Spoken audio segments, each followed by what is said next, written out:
Guys, it's Andrew with Central Scoot here. Today I'm going to talk to you guys a little bit about the Hiboy S2. This is by far, one of the most reliable entry-level scooters in the market for its price point. Usually it sells for about $299. Obviously this is a used one, but that's the whole point. I want to talk to you guys about the scooters, after they've been ridden for a while, not just when they're brand new out of the box. Really nice features about these out of the box is that they're solid tires. And so for most people that are on a budget that just want something reliable to get them from point A to point B for a couple of miles, solid tires is the way to go. If you get air tires, usually it's either really time consuming or a little bit expensive to get someone to fix your flat tires. And if the whole price of the scooter is $300, it doesn't make sense to spend, a couple hundred over the lifetime of the scooter getting flat tires fixed. And so, for these low speed, entry-level scooters, I think solid tires is the way to go. It'll give you low headache, low maintenance, and at the speeds that you're going, you really don't notice it that dramatically.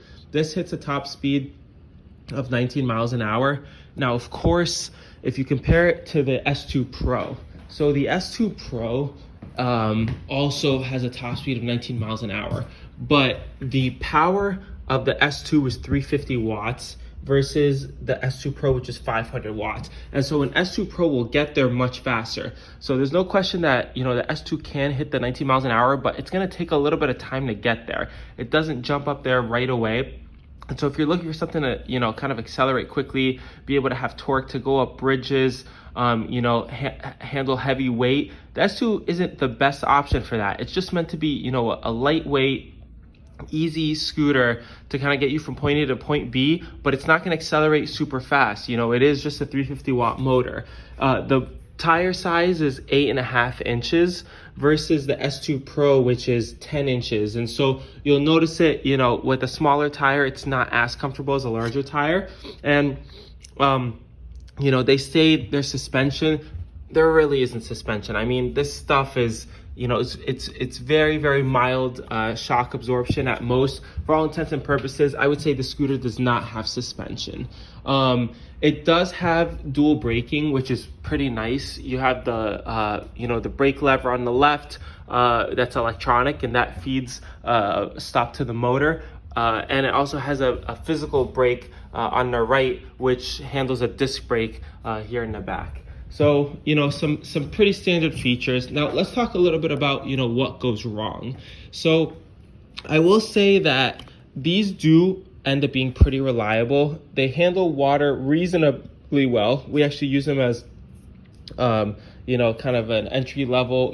They're rated IP54, meaning the 4 is what matters. So it can handle a little bit of water, but most scooters in the market today are, an IP4 for water rating. So it doesn't really say much. The cover opens from the bottom, and so in order for water to get into the main compartment, it really has to travel from the bottom of the scooter, which is a nice feature. And so if it's raining really hard, it's probably not going to be able to get in unless, it's somehow splashing from the bottom to access the compartment. Most recently, Hiboy started putting its batteries into these additional compartments inside the bottom compartment to give it another layer of protection, which is nice because there was issues where the batteries were getting water damaged, and so that kind of gives it another layer of protection. So Hiboy does do that pretty nicely. What doesn't have great protection from water, is the display. That's true for any scooter. And so for the most part, the things that can go wrong is a lot of times, the display might get damaged, from water damage, or the battery might get damaged from water damage, the controllers inside. But the good news is that it's so easy to fix these. I mean, to access the components on the bottom, either the battery or the controller, all you have to do is take off the screws and the plate comes off and you've got everything right there. It really isn't hard to access it. You can basically access it in 5 minutes. A lot of times people will ride off the curbs, and so these screws do kind of get rounded out. Like you can see here, this doesn't have a head anymore. And so I advise, if you have this, don't ride off curbs, don't jump it, don't let things scratch on the bottom, because it's gonna damage the integrity of the heads of your screws. It's gonna make it very hard to service it when you do need to service it. And so always recommend, riding on flat surfaces, not getting these screw heads mixed up so that, you know, you can service it when you need to. Every once in a while, you know, the tread on the tires might go bad. We actually did, you know, a swap for this one, so I'll show you what the old tires look like.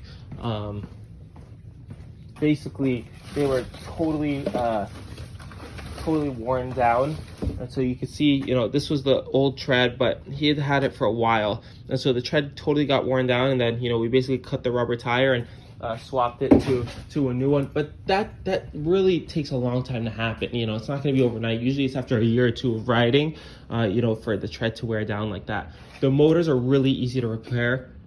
You just take off these side reflectors, and then you've got one motor wire. It just slides into this rubber gasket here. It comes down, you just open up the bottom, you unplug. There's literally just 3 connections. So you just unplug the motor wire, and then you put in a new motor, you route it back in, you connect it. It's not rocket science. It's a really easy, straightforward you know, motor replacement for these guys. The display is a little bit you know, more involved, just because it's a lot of like smaller pieces. And so, you know, say for example, you have a scooter that isn't turning on, and then, you know, due to water damage or whatever, and you're not sure what it is. Well, first you open it up, you see, is it the battery, is it not the battery? If the battery's fine, you know, your next best to probably see if it's, you know, your display, that's why it's not turning on. And so you basically just have to pop off this cover, and then you'll have a little LCD circuit board right here. I show you, you know, quickly what that looks like. We have a couple just hanging around, but you have this these like little LCD circuit boards, and basically you're just gonna like plug and play. You just disconnect the 4 connections that are there, and then you put on a new one. And, you know, see if it wakes up and it turns on, and if it does, you're in business. If that seems too complicated, some things that you can do is you can just buy the whole console. And so rather than open up the display and, you know, mess with 4 different electronic connections, you can literally just unscrew these 4 screws, buy a whole new replacement, and it's just 1 connection here. So you're not dealing with 4 connections, you're just dealing with 1 connection. Connect that, and then, you know, see if that gets your scooter to turn on. So that's a really easy troubleshooting item, you know, to work with. So overall, you know, great things to say about the scooter. Really easy to repair. You know, swapping the controller straightforward. I showed you how to get to it from the bottom. The battery's the same thing. The display, you know, maybe a little bit more work, but you have the backup option of just switching out the console. And the motor, you know, I mentioned it's pretty straightforward as well. And so I highly recommend it. Hiboy's super responsive, really easy to get a hold of. You know, if you have problems, you're under their warranty for parts. You know, they'll help you out and, you know, get you what you need done. And so, you know, great things to say. We've, you know, sold a ton of Hiboy scooters. Very rarely will they come back with warranty issues.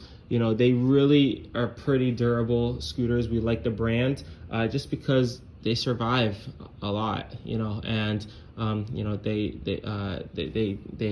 really don't have a lot of things that go wrong with them, especially if you stay out of the rain. Well, that's basically it. If you guys have any questions, you know, feel free to put any questions in the comment. We'll try to answer as best as we can, and we'll see you guys in the next video. Thanks, bye.